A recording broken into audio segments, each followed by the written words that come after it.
It's now time to invite our first guests today, Dr. Angus Harvey and Tane Hunter. While they're making their way up here, let me tell you a little bit about them. Angus and Tane are co-founders of Future Crunch, an organisation of scientists, artists, technologists and entrepreneurs that believe science and technology are creating a world that is more peaceful, transparent and abundant. What a great way to start a conference. Angus is a political journalist specialising in the impact of disruptive technologies on society. He was the founding community manager of Random Hacks of Kindness. I've judged that a couple of times. A global initiative from Google, IBM, NASA and the World Bank to create open source technology solutions to social challenges. Tane is a cancer researcher, bioresearcher and science communicator. He holds a Master's in Bioinformatics from the University of Melbourne and has worked for the Melbourne Royal Children's Hospital in diagnosing rare genetic diseases. Angus and Tane are here to talk on the topic, "The world is not on fire." Please welcome them. All right, cool. Well, so first of all, my name is Tane, and this is Gus. So he's an economist, which means he'll tell you tomorrow why the things he predicted yesterday didn't happen today. Oh, thanks, Tane. So, you know, as Tane is a scientist who looks like he's just walked out of the set of The Hangover. I'm still recovering from Saturday night's election. I had to drink some sorrows away there. So what we thought we'd do today, given that it's been a tough weekend, we thought we'd start off with some shameless bribery. Everyone up for that? Does anyone like chocolate?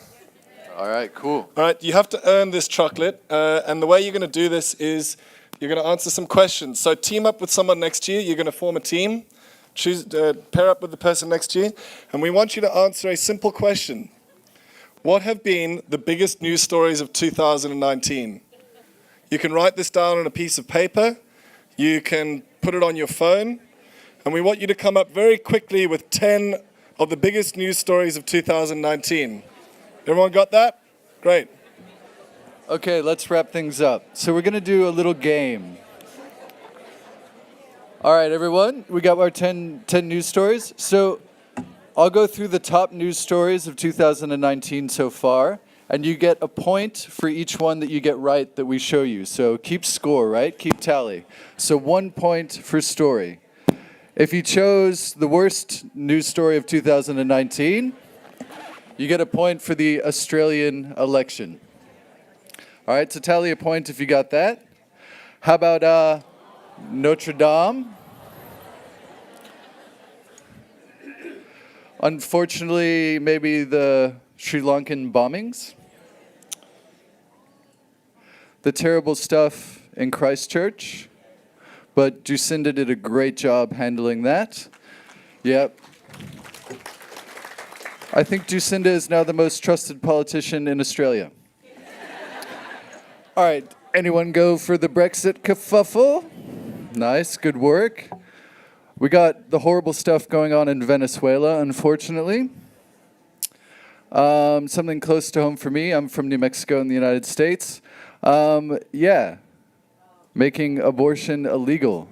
Apparently making unborn babies great again. We have the terrible stuff that happened in the Murray-Darling Basin. Anything about plastic, you get a point for that. I mean, basically climate change in general. Melting of the ice caps, fires, extinction. We're doing a great job. And anything to do, of course, everything's overshadowed with he who shall not be named. Go 2 points for this asshole. All right, so we're going to give chocolate to the top winners who get 10 out of 10, or potentially 11 if you put Twitler or Donald Vader in there. All right, so who got 7 out of 10? All right, so 2, 3 people. All right, who got 8 out of 10? All right, who got 9 out of 10? 9 out of 10? Anyone get 10 out of 10? Okay. 11 out of 10? 9 out of 10, yep.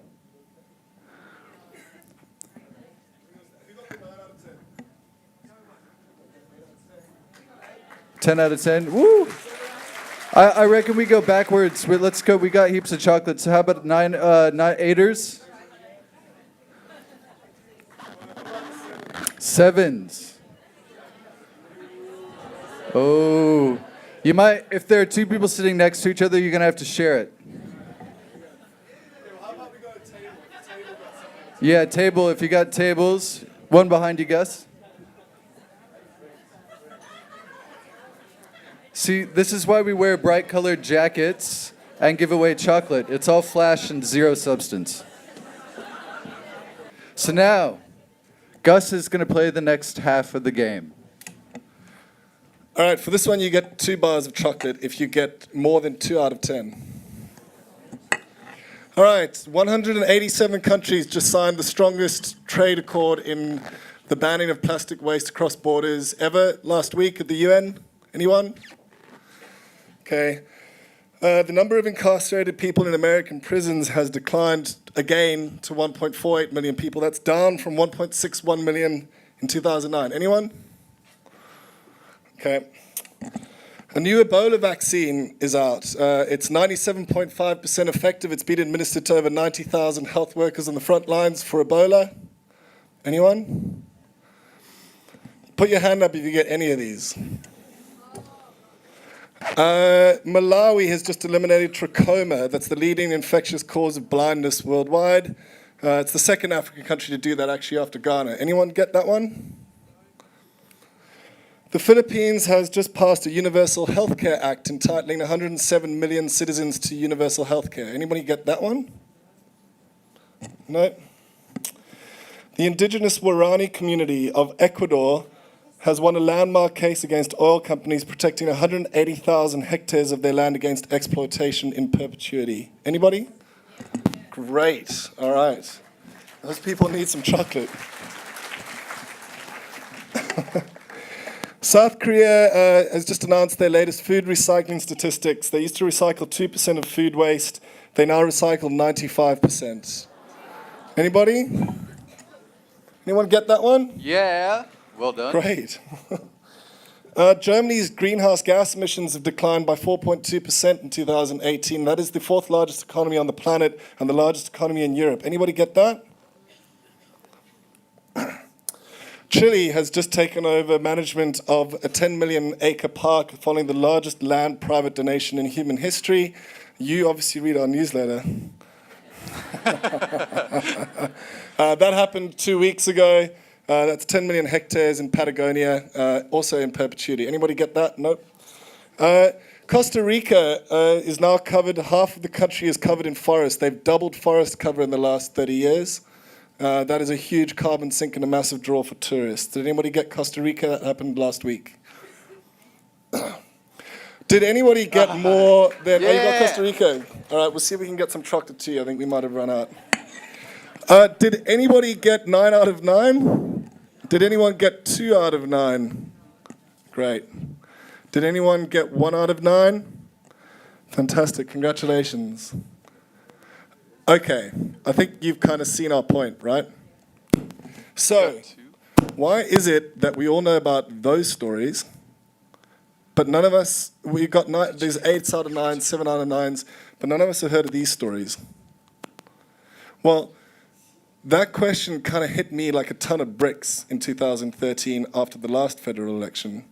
I just finished my PhD. I'm a forester. I was an environmental economist looking at deforestation. And after a decade spent in academia trying to understand why people cut down forests, I was broken. I'd spent so long looking at the problems that I'd forgotten how to look at the solutions. Because I felt like the world was a terrible place and I wanted to do something about it. And so I went out there to try and understand what was going on. The problem is because I was only looking at the problems, I'd forgotten what the solutions looked like, and I'd spiraled downwards into a really terrible depression. For months, didn't eat properly, wasn't drinking properly, I didn't speak to my friends, I stopped speaking to my loved ones, which is always really weird when you get depressed. Why is it that we shuttle from the people that love us most? And then just when I felt I couldn't go on anymore, I read an article by the English journalist George Monbiot, and he said that as environmentalists, if we had deliberately set out to alienate as many people as possible, we couldn't have done better if we'd tried. For 50 years, we've been telling people the stories of doom. And that's been a really great way to get everyone's attention, but it's a terrible way to drive action. So I decided that day that I would no longer give in to the stories of fear. And at around that time, I met Tane. And together, the two of us started Future Crunch. And what we did is thought, if we change our radar and we start looking for the solutions, what kind of world can we see? And the world suddenly started looking very different. So what we're going to do for the next 45 minutes or so is we're going to show you what we found. Is everyone up for that? Sure? Okay, great. All right, so let's do it. Yeah. All right. So there's another story out there, one backed by evidence and science, that tells us something very different about the world. For example, Franklin Roosevelt once said, "The test of our progress is not whether we add more to the abundance for those who have much. It's whether we have enough for those who have too little." And if we use that as our mark of progress, the world looks like a very different place. For example, the World Bank newest figures on extreme poverty, it's dropped to 8.6% of the global population. That is the lowest proportion and absolute number in human history. And on average, since yesterday, 130,000 people have been brought out of extreme poverty. This is soul-destroying. One meal a day, no dentist, no doctor, one accident, one illness could lead to end of life. Soul-destroying poverty. And if you get one meal, it's probably some gray porridge sludge. And if you're lucky to have clean water, you probably have to walk miles a day to get it. So 130,000 people every day don't have to do that. That should be one of the major news stories we read in the paper every single day. Now, global inequality is decreasing as well. Many of you remember a world, the first and the third world, when we grew up. That world no longer exists anymore. There is now a massive chunk of people in the middle, the new global middle class. And in fact, the Brookings Institute says that 1 in 2 people on the planet now are classified as middle class, which means they can afford a motorcycle, they can afford healthcare sometimes, they have enough money at the end of the week to go to the movies. Quality of life is improving too. 91% of the world's population now has access to an improved water source. Tane, that's up from 76% in the 1990s, right? Exactly. Quality of life is totally improving worldwide.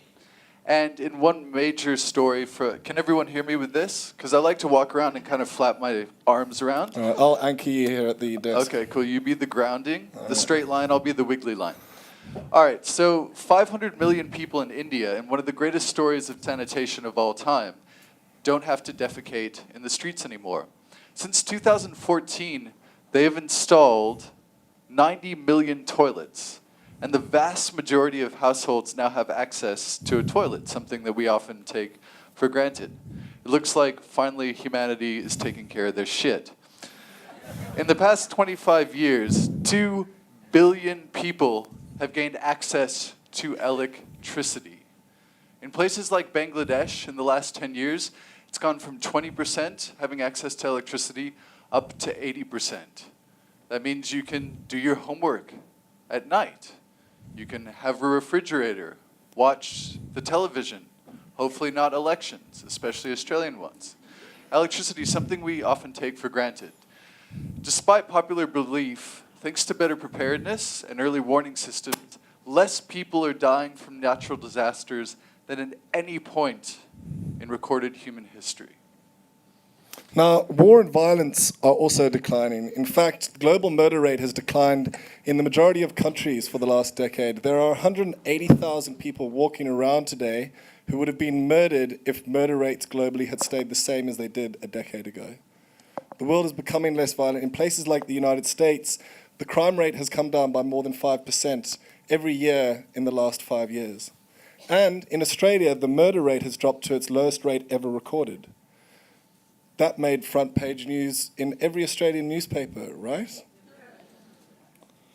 What about terrorism? Well, despite the fact that we see the main headline news around terrorism, what most of us don't realize is that terrorism has actually declined markedly since its peak in 2014. Attacks from Daesh are down by 50% in the last year. Terrorist attacks are down by 33% in the last year. Fewer people are affected by terrorism in war-torn countries, which is where the majority of terrorism actually takes place. And the world is becoming more peaceful. And that sounds like fake news, right? But it turns out that following the peace accord between the rebels in Colombia in 2016, all of the war in the world is now contained to an arc that stretches from Nigeria through to Pakistan, that contains less than a sixth of the world's population. What that means is that war now affects fewer people than at any other point in human history. And within that arc, things are getting better too. Boko Haram is on the retreat in many of its territories. The terrible violence in Pakistan over the last few years has abated significantly. And the carnage in the Middle East, despite how horrific it's become, in some places is starting to get better as well. You'll often hear military leaders say that we live in the most dangerous times ever. Statistically speaking, that's the fake news. War now kills fewer people than at any other point in human history. It's just that our visibility on it has improved. All right, so what about wars, one of war's fellow horsemen of the apocalypse, famine?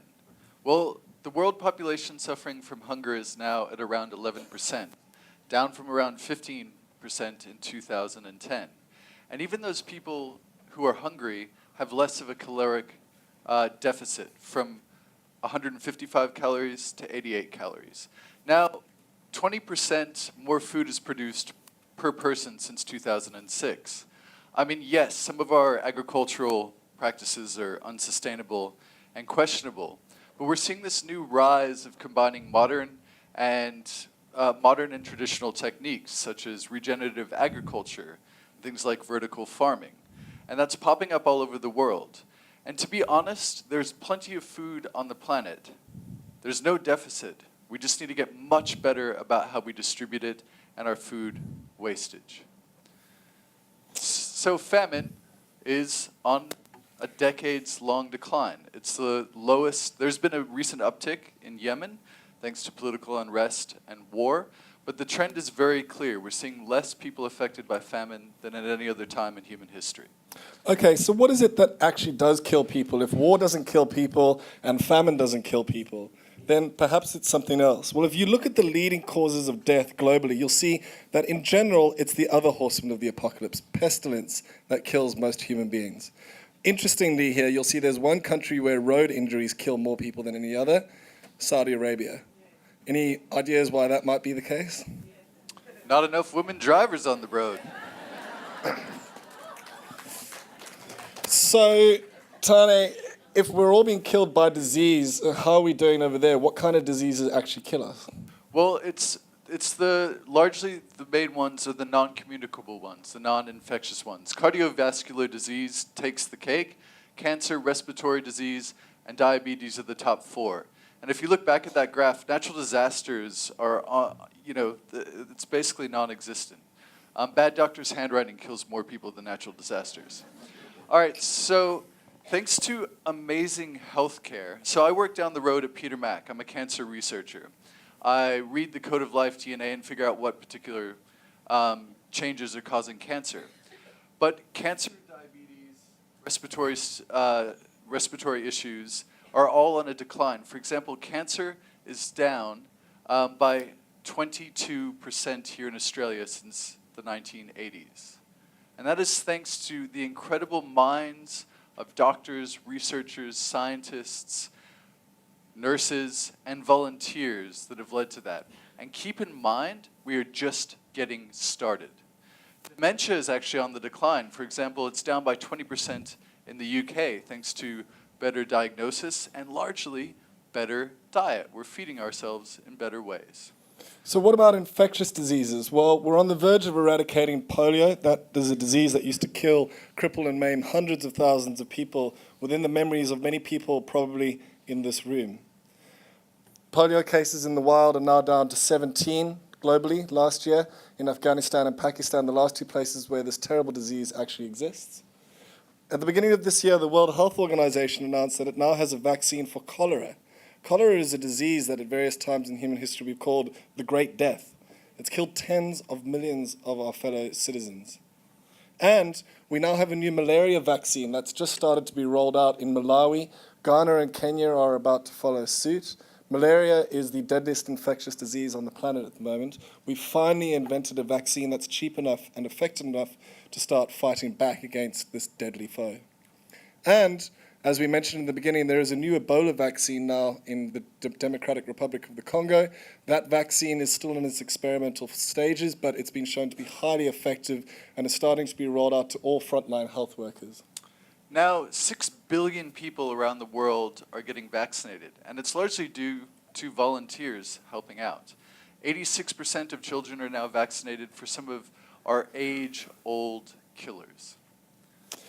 Mexico became the first country in the Americas to eliminate trachoma in 2017. Ghana became the first country to eliminate it in 2018. And as we said, Malawi just became the second African country to eliminate trachoma. That is the leading infectious cause of blindness worldwide.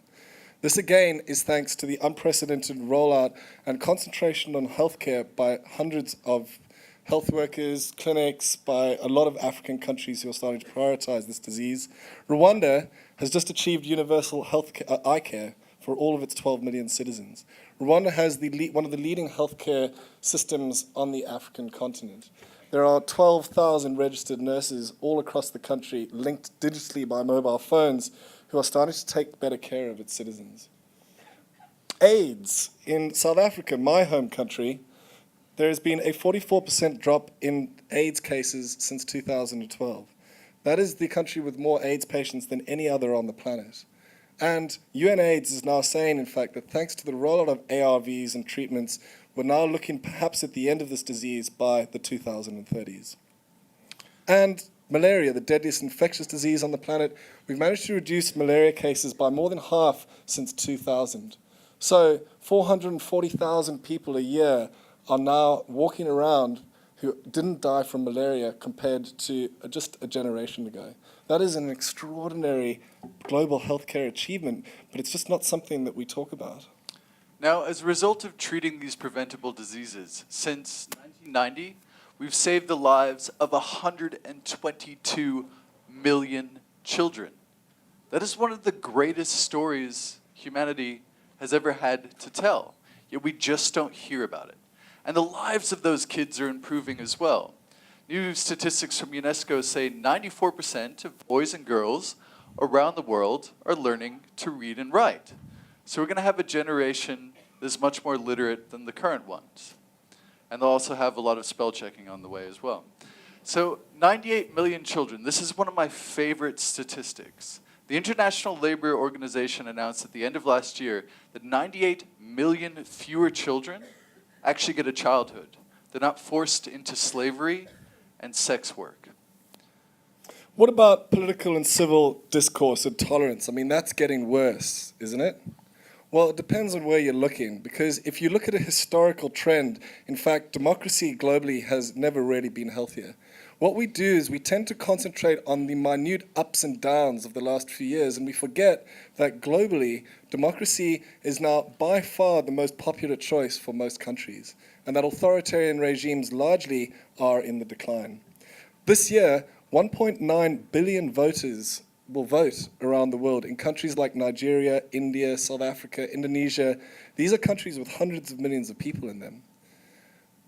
This is the largest number of voters in human history.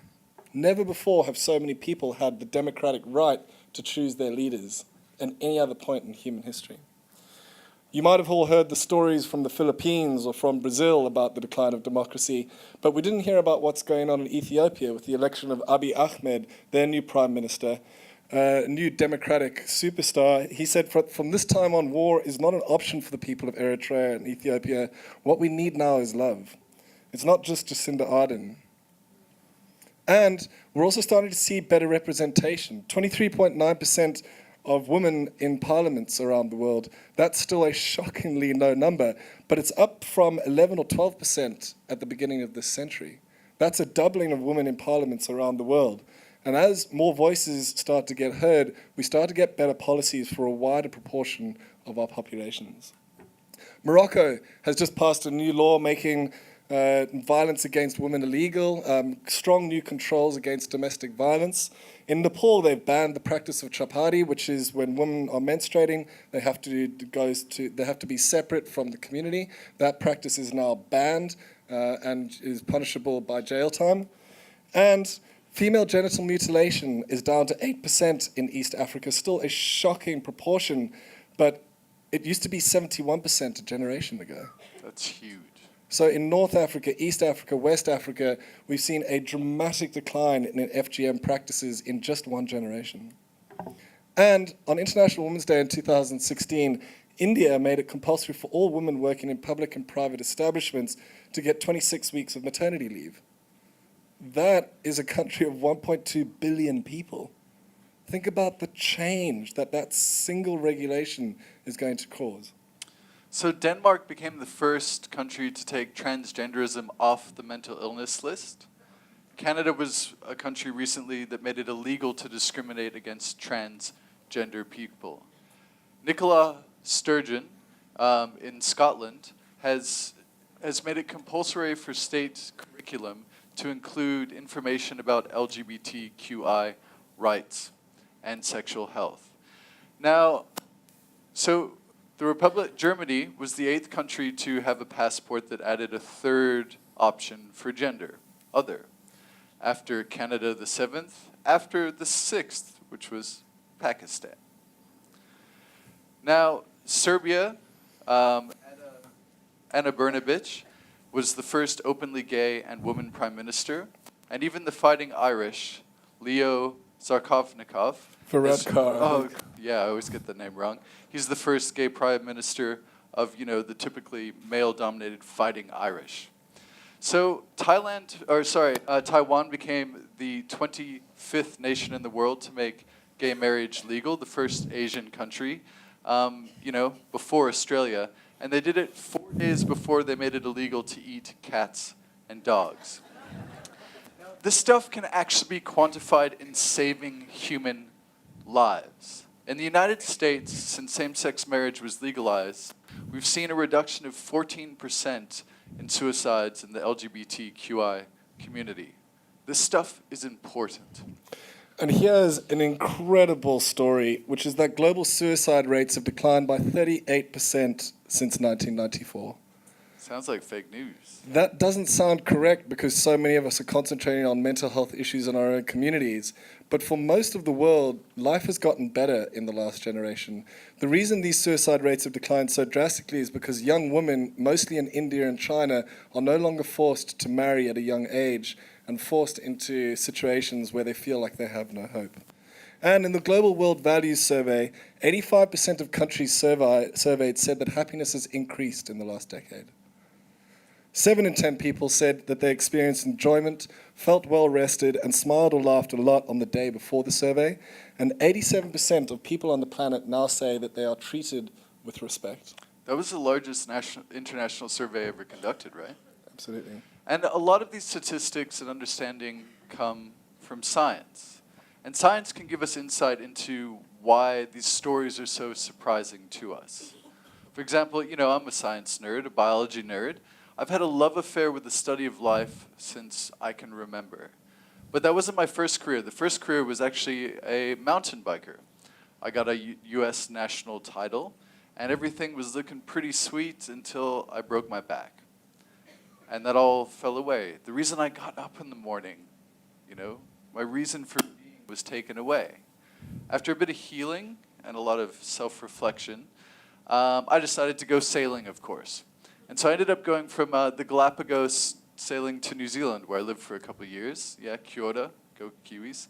And halfway through at the Cook Islands, as serendipity would have it, I ran into a whale dissection. And I got interested and wanted to have a look. And so I was fascinated. My sailing across the ocean made me fall in love with all the marine creatures. They're so alien and interesting and beautiful. And a lot of things like dolphins and whales, show a lot of human anthropomorphic sort of emotions. So I really wanted to be a marine biologist. So I went to this whale dissection, and it was hot, disgusting, stinky, volunteer-led, and a lot of them gave up, so I put my hand up. So for 3 days, I helped dissect this whale for scientific research and to understand why it had beached itself, because we're seeing that around the world, so important work.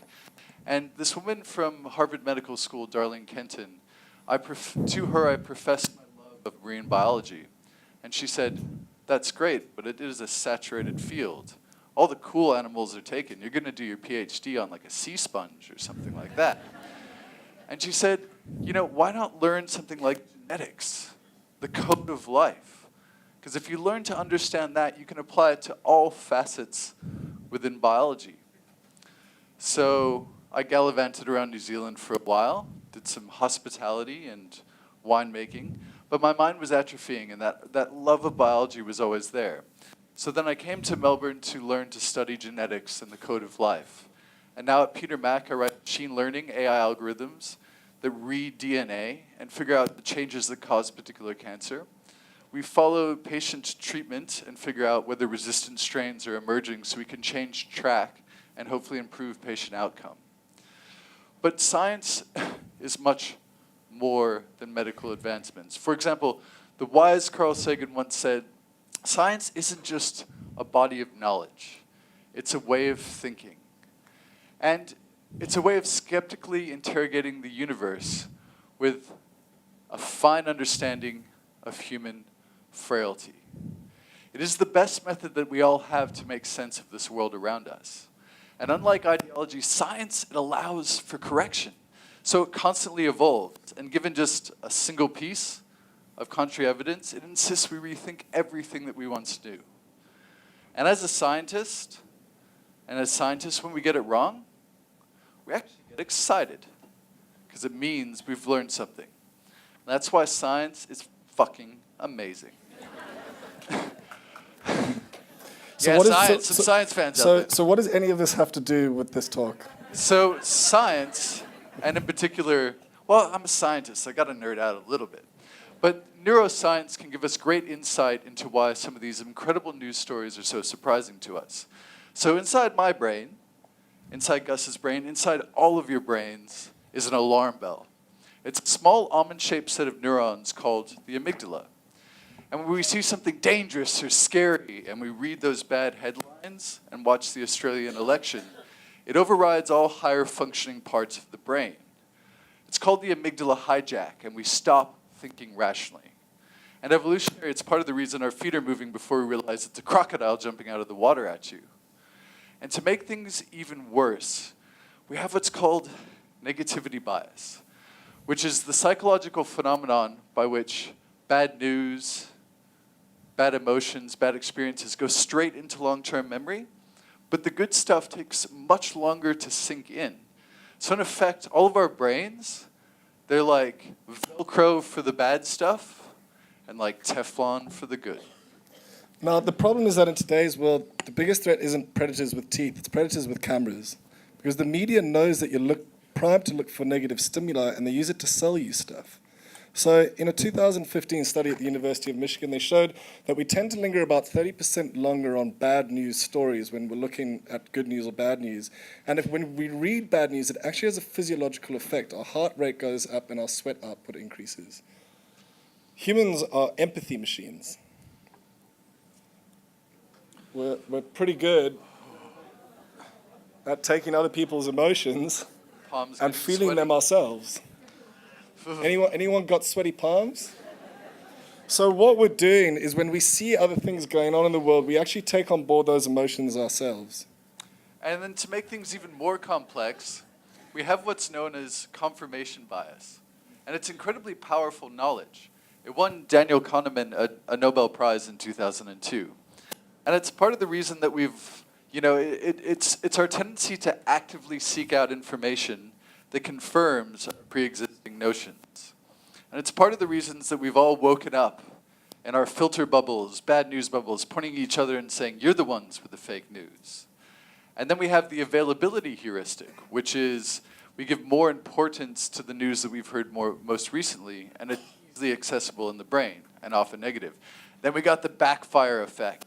So when we form these really strong views about the world and they're challenged, we really dig in and fight harder to stay with those beliefs. I mean, everyone's felt that, right? When you're challenged, you get defensive. So when you combine all these things together, you get these horrible feedback loops. The media pushes bad news at you because they know that's what gets your attention, it's what sells. And then when we read the bad news, we feel bad about the world. So then we go out looking for more news that confirms our belief that the world is bad. And there's plenty of that available out there. It's available on all the channels, on your phone screens, on Facebook feed. And so then the whole cycle kind of starts again. You've heard the expression, if it bleeds, it leads. Well, that's not a colloquialism coined by some cutthroat tabloid editor. But that's a potent evolutionary truth that lies at the heart of the modern-day media machine. The media doesn't tell you what's going on in the world. The news does not tell you what's happening. The news tells you what's rare. There's another aphorism in newsrooms, which is that we never write stories about planes that land.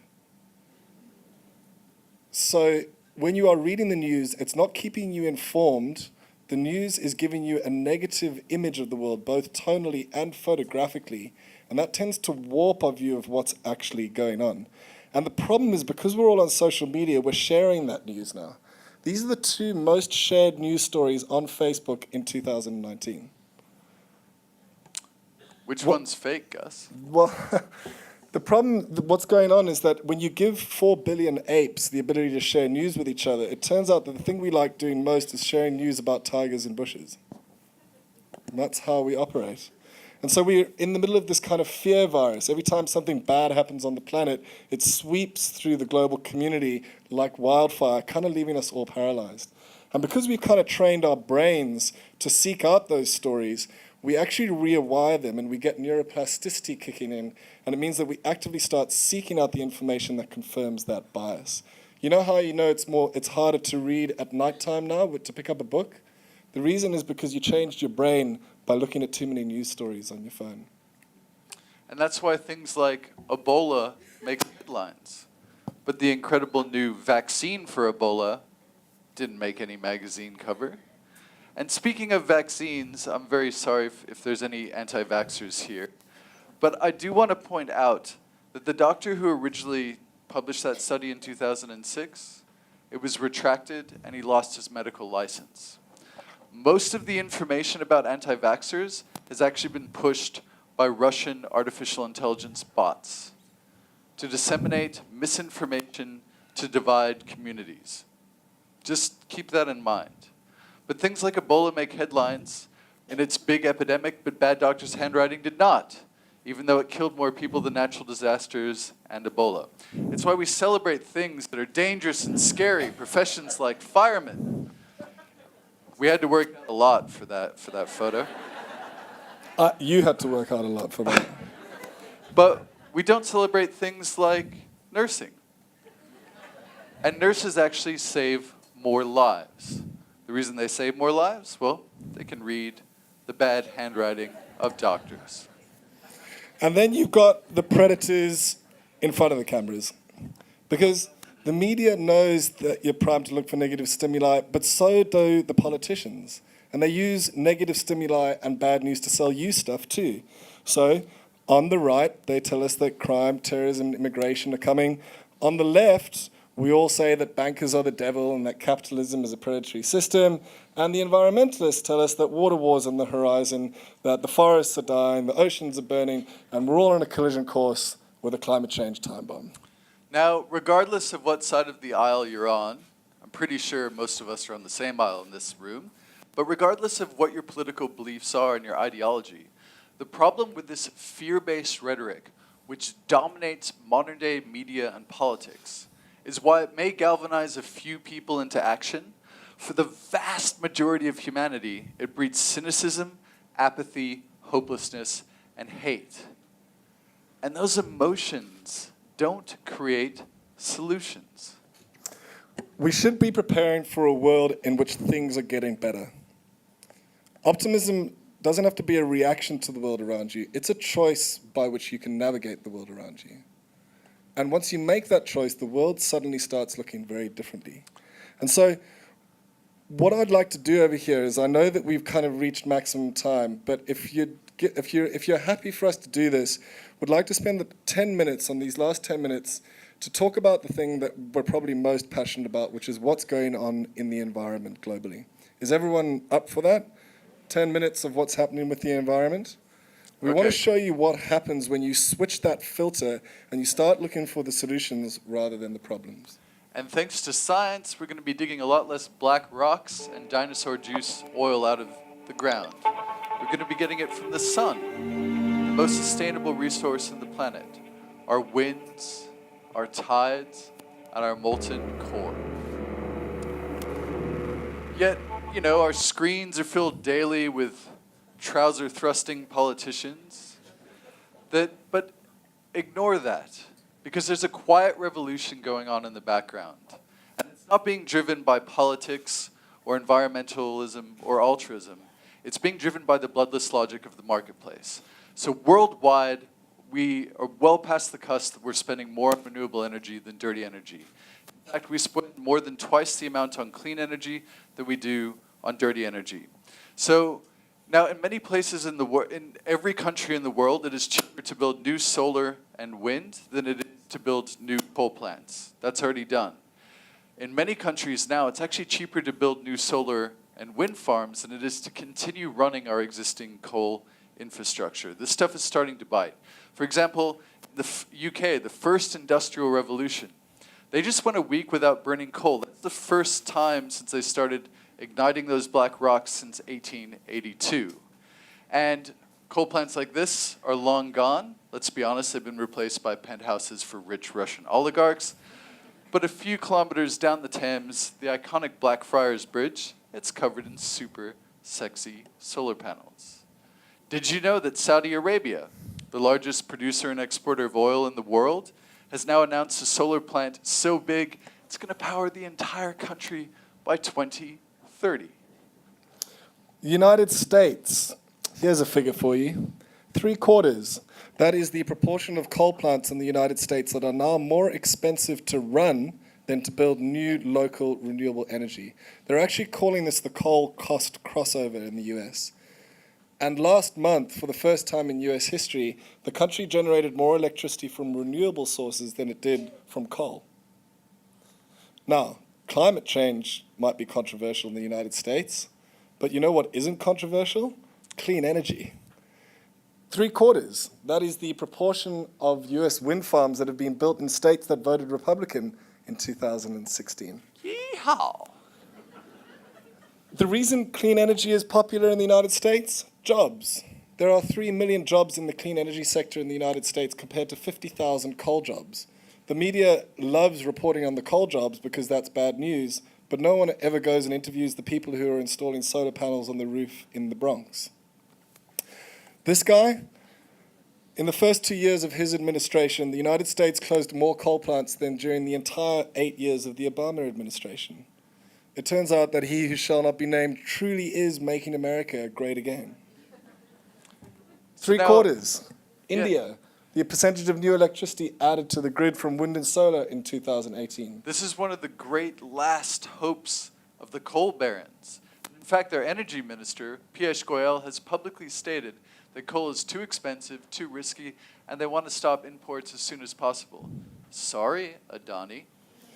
3/4. That's the percentage of public electricity that was generated from renewable energy in Germany on Easter Monday this year. You need nuclear and coal for baseload power, right? Wrong. Because in a figure that should strike fear into the heart of every fossil fuel dinosaur on the planet, 3/4. That is the percentage price drop in batteries since 2012. You'll hear cynics say that wind and solar can't ever meet the demand, but they're looking at the wrong indicators. The last few years have been about getting the prices down. The question now is how fast can we deploy? And the good news here is that we can deploy pretty rapidly. Yeah, and the technology is improving all the time. Modern wind turbines, they're marvels of human ingenuity and engineering savvy. They have twice the capacity and generate 4 times the amount of electricity than their predecessors just a few years ago. We're taking their ginormous blades offshore to harness the power of gales. In our deserts, we are seeing huge fields of gleaming glass, which harness energy from the sun, pillars of molten salt, and gigafactories that are popping up in the deserts of Nevada, Mongolia, and Spain that are churning out the batteries of the future generation of this energy revolution. And that revolution isn't just about wind, solar, and batteries. It's about artificial intelligence for grid management, blockchain for energy distribution. It's about a new decentralized grid that's fit for the 21st century, about solar floating farms that have been floated out over old coal quarries, about a new hydrogen economy that's emerging, a new lithium mining boom. We're talking vertical farming, precision agriculture. We're talking zero carbon building materials. And we're even installing solar into clear glass, thanks to a father-son team in Perth. Check it out.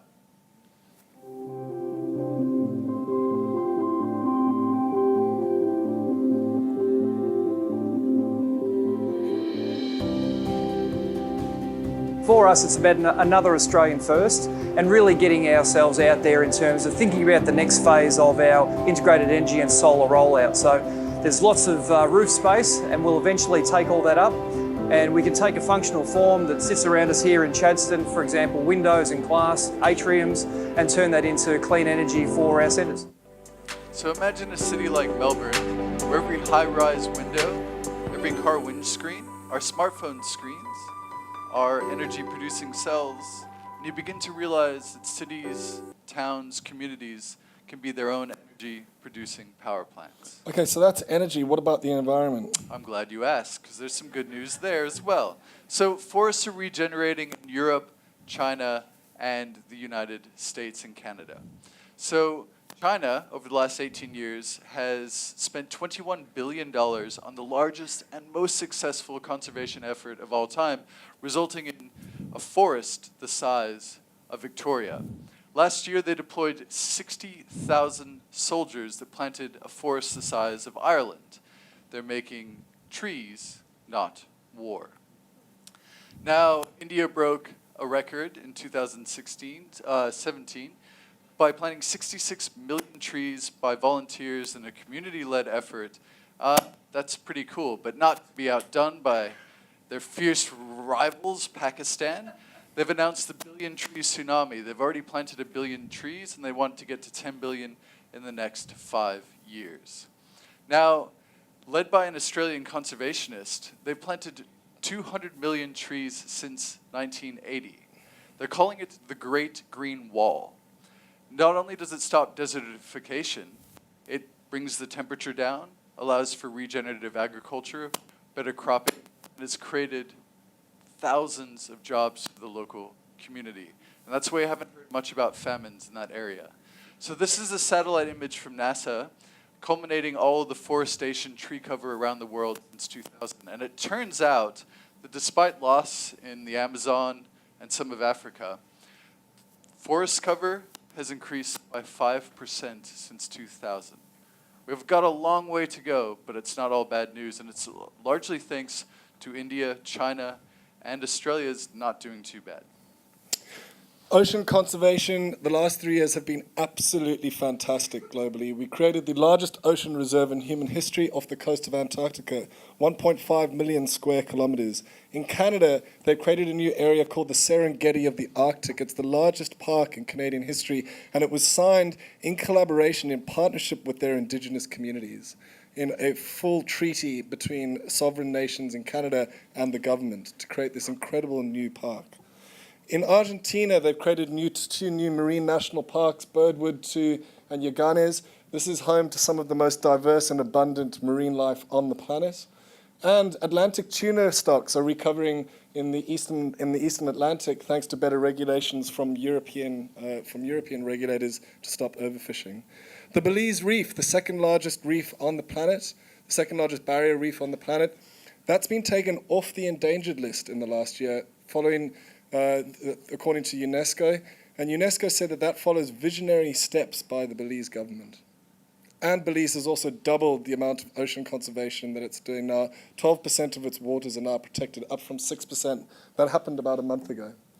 What about the global fight against plastic? Well, here in Australia, plastic bag usage is down by 80% since we saw Coles and Woolworths stop distributing plastic bans.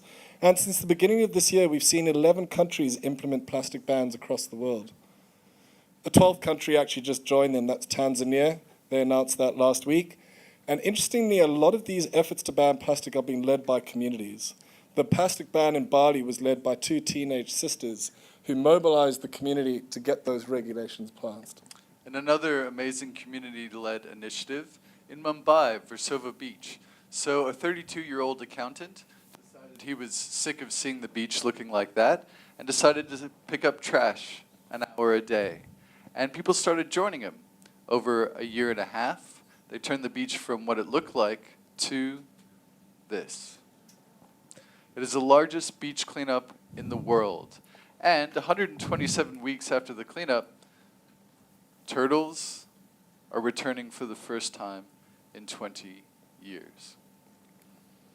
137 countries signed up to the strongest controls in trade in endangered animals ever in 2017. Elephant poaching is down by more than half in Kenya following the ban on ivory trading in China. Gorilla populations have almost doubled in the last 10 years in the forests of Central and Eastern Africa. And the brown bear, the sea turtle, the manatee, the peregrine falcon, the panda, and the humpback whale have all been taken off the endangered list in the last decade. So we still have a long way to go, but these are some of the great unsung environmental stories of our time, and we really should be celebrating them. So let's wrap this up, and we thank you very much for your patience and sticking with us through a couple of these sound issues and also into your tea break. Why did we come here today to tell you these stories? Well, we want to be clear. We get it. We know that the world is not a perfect place, and many of you are on the front lines in witnessing that. We understand that this incredible surge of progress hasn't reached everybody. And we also understand that we have incredible issues that we face: climate change, environmental destruction, radical political beliefs, religious extremism, inequality, intolerance, and 5 million children still die unnecessarily every year of preventable diseases. Hundreds of millions of people cannot access the basic freedoms that we all take for granted.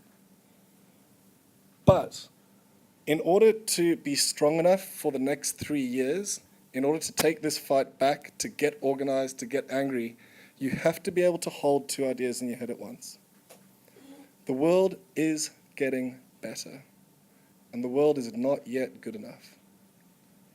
And what it means is that our successes in the past should give us confidence as communities as we move forward into the future.